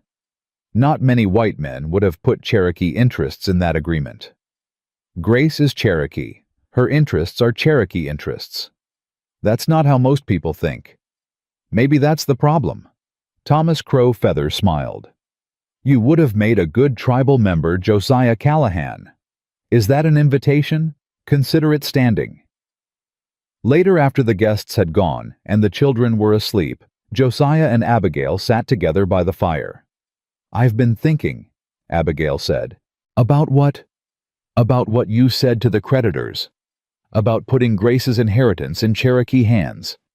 She paused. That was more than just business, wasn't it? Josiah stared into the flames.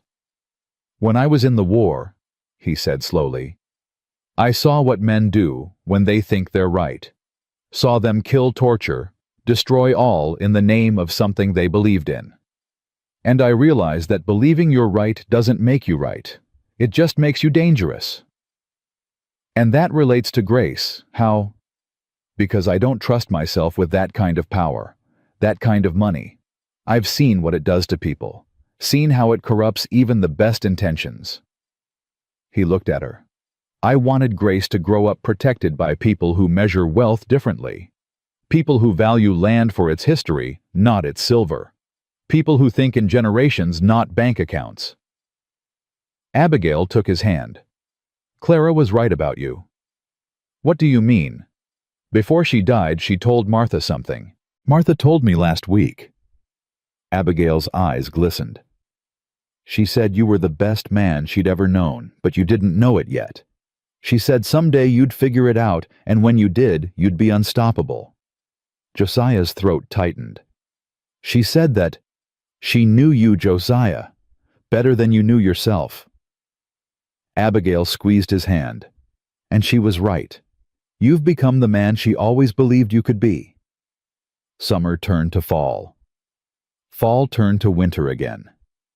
A year passed. Grace took her first steps on Christmas morning, toddling across the cabin floor into Emma's waiting arms. Emma was 9 now, tall and confident, already talking about becoming a teacher someday.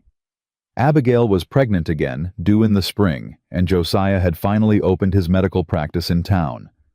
The sign above the door read, Callahan Medical Practice, all welcome. And he meant it. All welcome. Cherokee, white, black, Mexican, it didn't matter. Anyone who needed help got help. Some paid in cash. Some paid in chickens. Some didn't pay at all. You're going to go broke, Silas told him once. Already was broke. Didn't stop me before.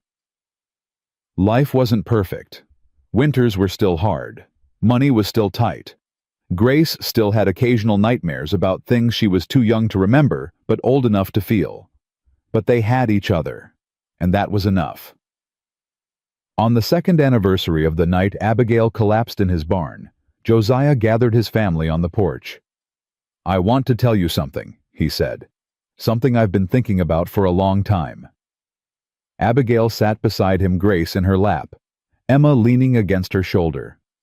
"2 years ago, I was a dead man walking, living alone, pushing everyone away, convinced that the best part of my life was over." He swallowed hard. "Then a stranger showed up in a blizzard carrying a baby half frozen and desperate, and everything changed." Emma looked up. "You mean Mama?" Josiah smiled. "I mean your Mama. She walked through a storm to save Grace, and ended up saving me too. Saved both of us, really." He looked at Emma. "You'd forgotten how to hope. I'd forgotten how to love. And she reminded us both." Abigail wiped her eyes. "Josiah—" "Let me finish." He took a breath. "I spent 5 years being angry at God for taking Clara and Thomas. Spent 5 years building walls around my heart so I'd never feel that kind of loss again. But walls don't protect you. They just make you lonely." He put his arm around Abigail, pulled Emma close. "This right here, this family, this is what Clara wanted for me. What she prayed for every night before she died. She knew I couldn't survive alone. Knew I needed people to love and protect and fight for." His voice cracked. "She sent you to me. I believe that now. Somehow, some way she sent you."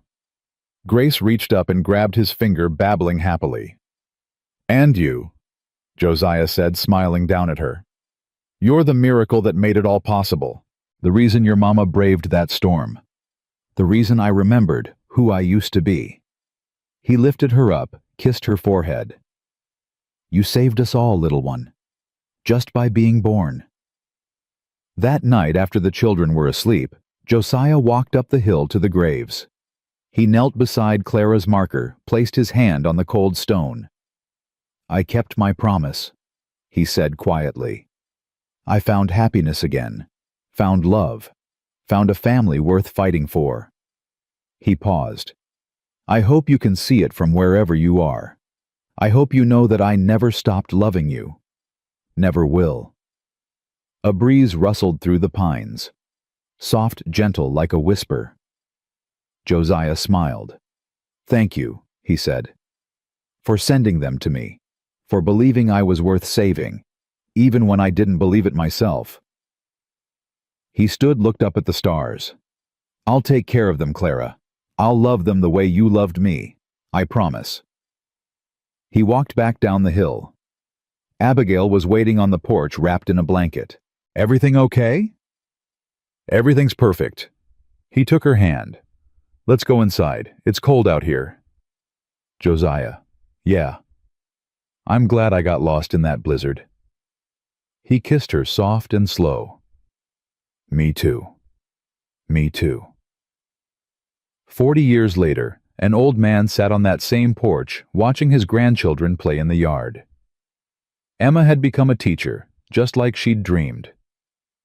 She'd married a Cherokee man she'd met at one of the tribal gatherings, raised 4 children, taught hundreds more. Grace had grown into a formidable woman, combining her Cherokee heritage with her mother's fierce determination. She'd used her inheritance to build schools on tribal lands, fund medical clinics in poor communities, fight for justice in ways her birth father never could have imagined. Abigail had passed peacefully in her sleep 3 years ago, surrounded by family holding Josiah's hand until the very end. He missed her every day. But he wasn't alone. He'd never be alone again. "Grandpa?" One of the children ran up onto the porch. "Tell us the story again, about the Christmas blizzard." Josiah smiled, settled back in his chair. "Well, he said, it was December of 1883. I was standing in my barn feeding horses when I heard something that had no business being out there. A baby crying in a blizzard." The children gathered close the same way Emma and Grace had gathered 40 years before. And Josiah told them the story of how love found him in a storm. How courage grew from loss. How family wasn't about blood, but about who you'd walk through fire for. He told them about Clara, who'd taught him how to love. About Abigail, who'd taught him how to live again. About Emma and Grace, who'd given him a reason to be brave. He told them that broken hearts aren't useless. They just have more room in them. And when the story was done, when the children had gone inside for supper, Josiah sat alone on his porch, looking out at the mountains he'd called home for half a century. The sun was setting, painting the sky in shades of gold and red. Somewhere beyond those colors, Clara was waiting. Abigail too. But not yet. Not quite yet. He still had grandchildren to teach, stories to tell, love to give. And until his last breath, Josiah Callahan would keep giving it. Because that's what family does. That's what love does. It endures.